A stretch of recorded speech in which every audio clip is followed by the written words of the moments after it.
les tonneliers de France ont formé des corporations dès le IXe siècle.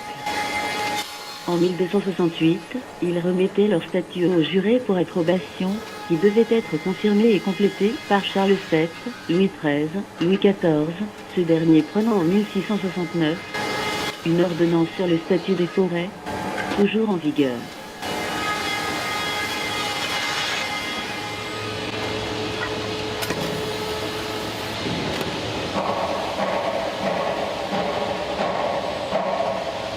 Le métier de tonnelier est très technique.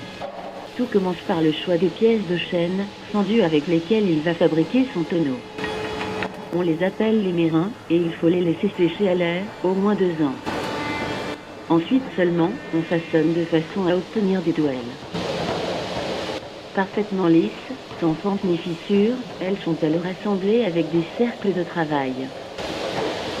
C'est le moment de la mise en rose, mais le tonneau, ainsi constitué, est loin d'être terminé. Vient le moment de passer en salle de chauffe.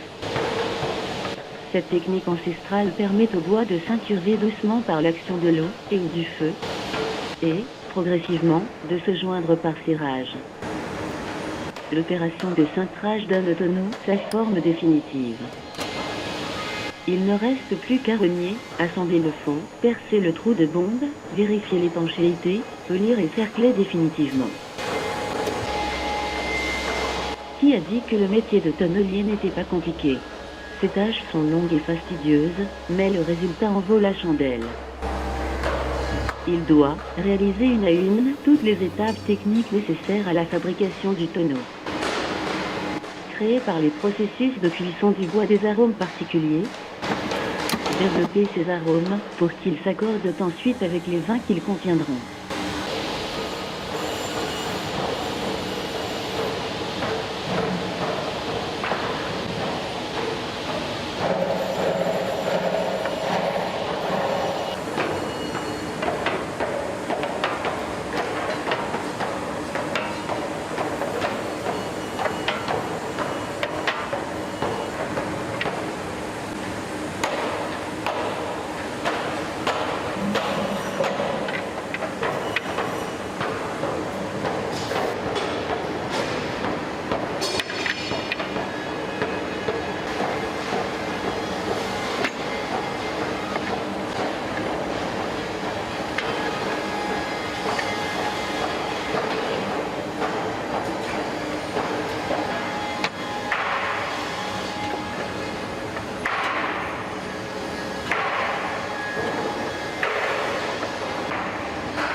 Devenir tonnelier, loin d'un simple exécutant, le tonnelier est le gardien d'un savoir-faire.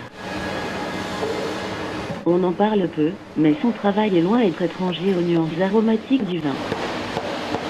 En collaboration avec les vignerons et les œnologues, il est l'un des acteurs essentiels à la vinification. Patience et adresse sont donc les deux qualités principales du tonnelier. En effet, il faut compter pas moins de 2 ans pour laisser vieillir les mérins. Il faut ensuite de bonnes heures pour chauffer les barriques. On ajoute à cela un contrôle répété à chaque étape de la fabrication. Rien que pour les douelles, le tonnelier est obligé d'opérer cette vérification avant le travail de chauffe. Le temps est donc l'allié principal du tonnelier. Robuste et manuel, il sait aussi se servir des oreilles jusqu'à apprendre à écouter le bois. Du bon craquement à la bonne température. Le tonnelier fait preuve de subtilité pour accompagner sa barrique dans chacune des étapes de sa création.